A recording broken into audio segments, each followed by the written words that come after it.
Hi there, everybody. I'm just doing a quick vlog about Mahmoud the Sheik. Here's the documentary is now. The trailer is out now for Amazon. I was interviewed for the program. I think I'm probably in like a minute for episode 1. Not that much. Thanks to Phil Hall, who stuck the boot in, but did me a favour because I didn't want to be in that. So I didn't want to be in that at all, actually. So I was never involved in any of these sting operations that he did. I went on a few jobs with him as his wife back in 1996 and got to know him, slept over in hotels with him and got to know what he was like as a man. I shared that with Amazon, and I don't know what kind of piece they're doing on him, whether it's a hit piece. I think if you have beautiful models come on and saying, oh, he's hurt me, you can't fail but have something that the public will think, well, don't like him, yada yada. And I think sometimes the media, when the media, the media aren't sweethearts, the media aren't Jesus Christ, the media are more dark side, the mainstream media, they're more dark side. We know that by the kind of programs they put out. There's a lot of violence, there's a lot of promiscuity. So when they put out something about somebody, you're not really going to get a Christian viewpoint or an Islamic viewpoint. It's not going to be kind. It's going to be more hatchet job. Even though they say it won't be a hatchet job, you can guarantee that it will be a hatchet job. Certainly when they're now in the mode of picking certain men and just going for them. It's almost like, it's quite interesting that they're working class men. There's no really establishment men that they're going for of the prominent families. It's always the working class men. It's like there's a message going out to these type of men. Watch yourself, really, and don't ever get out of your pram. So that's the message, and it's convenient to use Russell Brand as a delivery boy on that message, even though obviously he's not going along with it, but also Mahmoud as a delivery boy on that message. Because the message they're giving out, he actually didn't get out of his pram. It was his bosses. Now, I'm not going to name them. There's no point. And I know that stupidly, here's how stupid I am. I really didn't like his boss, who was my boss for a while, who was my ex-lover, and nothing to boast about there. He found out about the Amazon program and sent his wife to, his wife stroke mummy to talk to them. And I stupidly said, oh, I've shared about it. It wasn't Mazza, it was you. And now I've been cut. I've been cut to a minute. So well done. But do you know what, sweetie? You did me a favor. I don't want my wagon hitched to somebody that people are targeting, for want of a better word. Now, I say targeting, and I know people won't like me for it, but it's definitely a targeting. We know, the truth community knows about Monarch assets. We know about that now. We know about MK Ultra. We know about people that are taken in by these organisations. And I can say hand on heart that News International was one of these cabals. It was literally run like Alice in Wonderland. They even had a red queen at the top. You know, it was, and Murdoch, of course, is a lay Jesuit. So and to work inside that organization, as people know, I was sucked in as a victim. I was a private investigator. I got in to see Ian Brady 3 times. And then the press via Phil Hall started spying on me. They gave me the "you are working class, you won't get out of your pram" treatment by vilifying me over the front pages, saying I was his daughter. Phil Hall said, "I'm going to write it up like you've claimed it." I've spoken to Hacked Off about that, and, you know, they support people that have been attacked by the media, but not me. Is that not an attack? I was 22 years of age. They totally ruined my life. They knew it wasn't true. Worse still, I was a child rape victim, and that's why I was writing to and visiting Ian Brady. It's called a transference.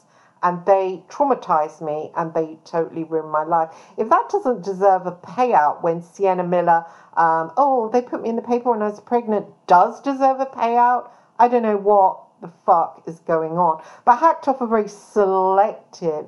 They haven't helped a lot of people like Jonathan Royal, like Brian Harvey, like, you know, people that haven't got money or don't fit their narrative. So because they're part of the cabal too.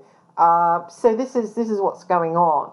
And with Mazza Mahmood, I knew him really, really well. I like to really energy read people and suck them up. And he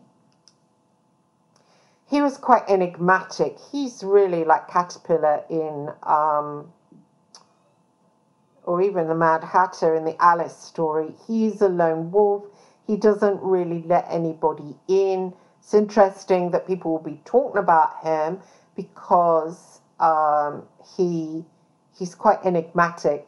He's quite hard to, a bit like a serial killer in a way. Not Brady, someone like Kenneth Bianchi, who's very highly intelligent, who he knows people want to access him to find out why he was like the way, but they don't let you in. And when you try and look, it's a bit like watching a Rubik cube spinning. So Mazza Mahmood was really like that. He had like a disguise, like a cloaking that wouldn't let you in.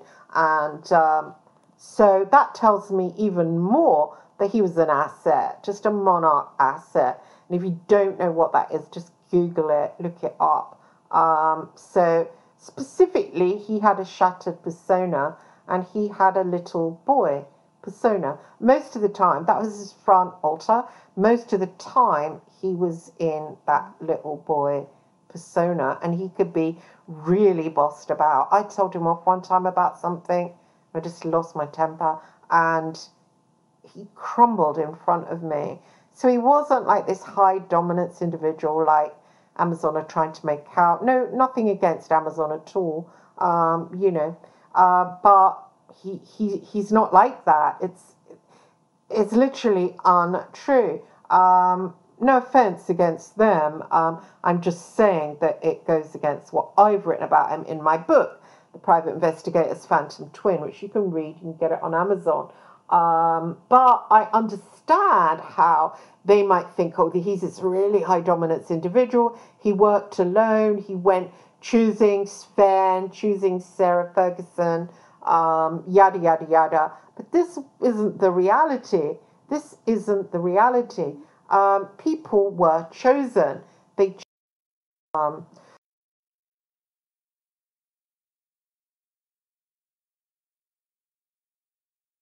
They chose people, and the people that were chosen had done things to upset other elite individuals. And this is how that media rock and rolled. He never chose people. Yes, it says in his book, oh, this. Of course, when they're writing it up, they make it look like they're the head honcho. They're the ones. They're this, they're that. But he wasn't like that.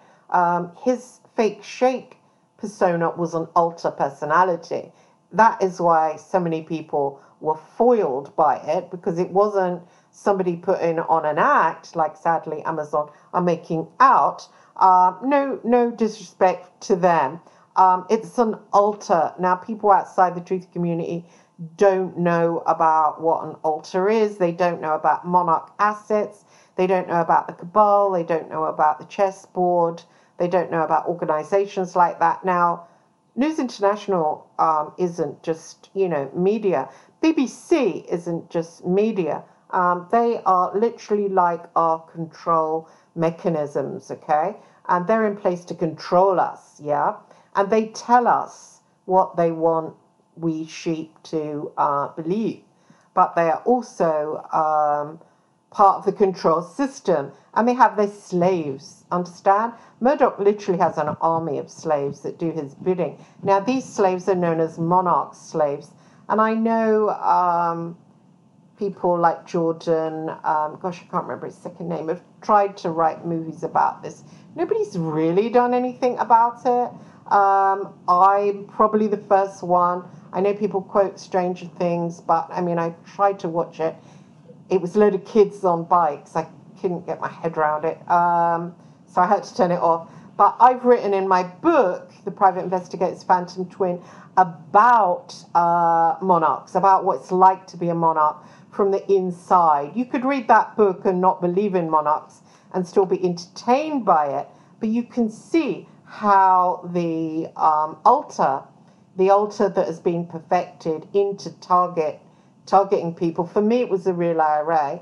I was a sex asset, used to sleep with the enemies of the state, used to go and sleep with politicians to get dirt on them, used to go and sleep with the commander of the real IRA to get dirt, to find out what they're doing, to psychically spy, yeah? So Mazza was one of these people. He was sent against someone like Sarah Ferguson to spy and to make them look stupid. And that would have been targeting from the system. It wasn't targeting from this little Asian guy from Birmingham. But this is what Amazon will have you believe. And the higher up know what's the truth. Rebecca Brooks, the Red Queen, Phil Hall. These are his bosses. They maneuvered him around the chessboard. And this is how they behave. So oh God. Hi there.